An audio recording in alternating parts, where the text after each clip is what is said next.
there's something part of the Western culture that's extremely popular.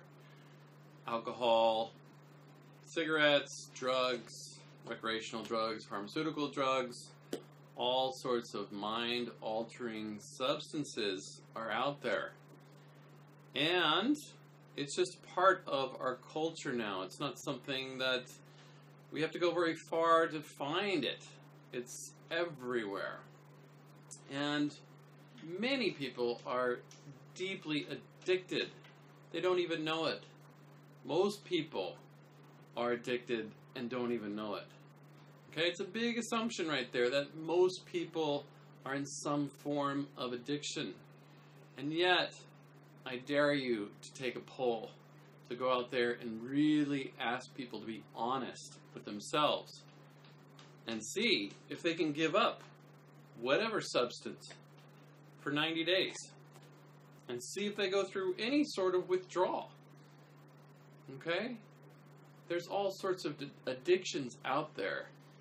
And the substance addiction is something that it's quite accepted in the Western world and in the Eastern world as well. You know that the world is sort of divided, right, into the Western mindset, which is more about the materialism aspects of let's get more, let's do things in the material world, and then there's the Eastern world that has tended to be in the past about the spiritual, the inner world, the non-material. And yet, it seems like they're switching sides to some degree, or blending the last 100 years or so. So, anyway, it's beside the point. The point is that there is a massive amount of abuse going on. Why? Why is this happening? Why are people reaching outside of themselves for some form of whatever it's relief or entertainment or to numb something out, a pain? Maybe it's just a habit that they feel like they know like they're themselves. I feel like I'm more myself when I have a drink or two. There's a lot of people like this. Okay? In my personal history, I've gone through so many different levels of addiction, so many different battles with addiction, and I've tried almost every substance out there. So there's nothing wrong with it.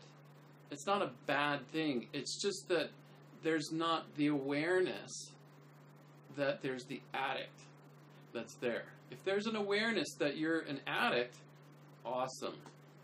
Okay, and then you can do something about it. If you're in denial that you're an addict, that's a whole other story. And if you're totally unaware that there's any sort of addiction at all, then you're at the bottom of the barrel. Okay?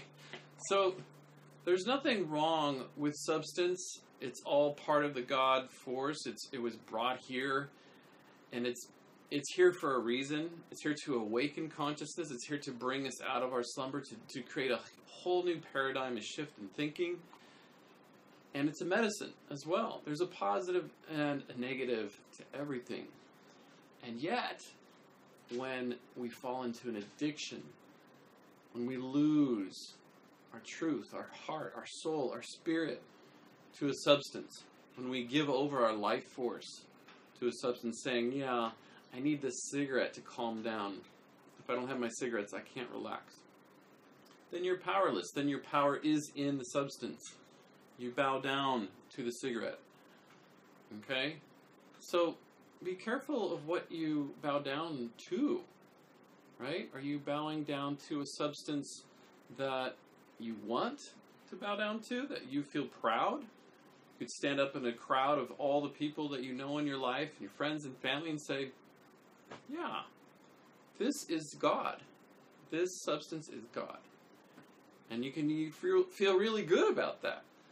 Can you feel like this is who you really are and who you really want to be? Okay? So take a deeper look at yourself. Be really, really honest with yourself at what you're making God. What you're bowing down to every day. Okay? What you are taking into your body as, the thing that is going to bring you to your truth, to who you are, to who you want to be. And is it really working? Right? Yeah, with alcohol, maybe for a moment you get all loose and free and you have no inhibitions and you're funny and you're creative and you're outgoing. But then there's the hangover and there's the dumbness. You get dumbed down and just kind of just stupid about everything. You make stupid mistakes like smashing into a tree and killing yourself. So there's a lot of things that, that they're very, very paradoxical. And this aspect of drugs, substance abuse, just substances in general, is one to really, really just be aware of, because it's everywhere. It's happening all around you. And if you're not aware of it, you're a slave to it, because it's having an effect on you, because you're swimming in an ocean of people who are addicted on some level to something. And maybe it's not a substance. Maybe you're in a group of people that their addiction is to, yoga or meditation or something where they just can't get enough of it and they're just high on it. And so there's another level of addiction. There's always these other levels. You can get addicted to thought, to emotion. Okay? So there's all these different levels of where we get hooked. And so the thing is not to judge yourself, because where you are at, you may think it's pretty low, but it's actually pretty high compared to the person who's down here. And maybe you're not so high compared to the person that's way up there as far as their level of freedom from addiction. So we're always in the middle. Out of 7 billion people, you're going to be in the middle. Okay? So just accept the fact that you're okay as you are, and there's still room to grow. There's still room to evolve. There's still room to create a sense of a new, improved, amazing experience of you. And that can be easily done by replacing any sort of substance in your life with just breathing. Just letting go of the substance and just focusing on the breath. And breathing that energy up the spine.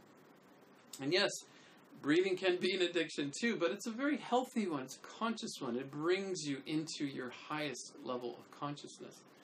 Because it's natural. It's something you've done since you were brought into the world. You took your first breath coming out of the womb. That's the first thing you did, was breathe.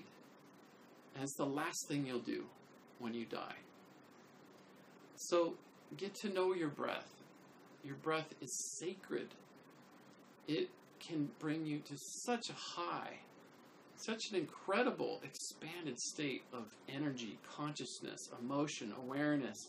You can go deep into your darkest wound and process out all of that muck and find a sense of healing and well-being inside yourself just through breathing.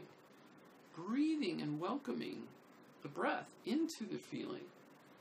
The breath is so powerful.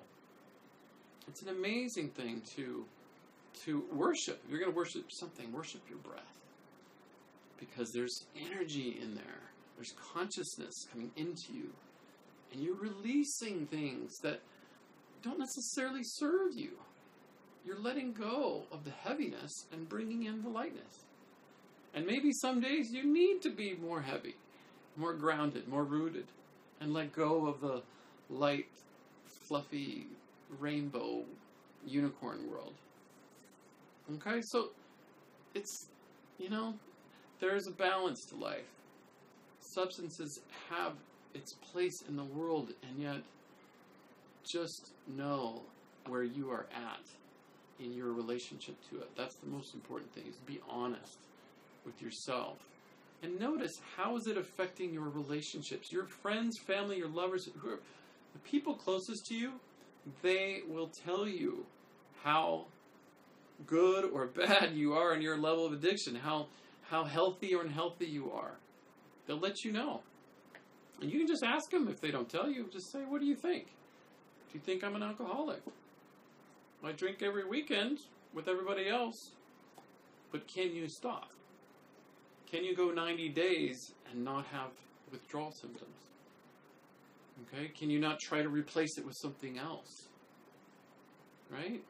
So these are the things that, can really bother us because we don't feel like we're a wholesome, grounded, healed human being anymore. I've got a problem now. Oh my gosh, I don't want to look at this. I've got to deal with this. I'd rather just ignore this guy. Addiction? Nah. But the honesty is your best friend because honesty is going to take you deeper into the truth of who you are, into your freedom, into your spiritual growth, which is where you're really going to find joy, happiness, enlightenment, right? It's all about reaching a higher level of enlightenment, feeling what it's like to be spiritually connected to your soul, this eternal being that you are. Okay? So, take a look. Take a look at what your substance is, what your crutch is in life. And if it's not a physical substance, look at maybe it's an emotional substance. Maybe it's a mental substance. Check it out. Check out what's going on inside you. And just be honest. No judgment. There's no right or wrong. Just find out where you are. And then see what is it going to take for you to feel lighter, freer, more amazing. If you want to feel more amazing, this is the key. It's easy. It's a simple 1, 2, 3 step process. Just letting it go. Maybe go to an AA group. Learn what it takes. The 12-step program to let go of addiction. There's all sorts of different types of addiction that they have. All sorts of different these groups that support you. So you've got support. It's out there. It's just about looking for it and finding out where you're stopped, where you're blocked. And who knows, maybe your friends and family, they can sympathize with you and they can help you to just move through on your own. Or maybe you can do it all alone. Who knows? But the thing is to just be honest with where you're at. Okay? So yeah, Santa Claus is coming to town. And he is bringing a load of amazing, juicy gifts for you. And the most amazing gift is yourself, your true self. That is full of joy, laughter, love, appreciation, freedom, all the goodies inside of you. So, take care. Be well. You have to let it all go. Fear, doubt, and disbelief. Free your mind.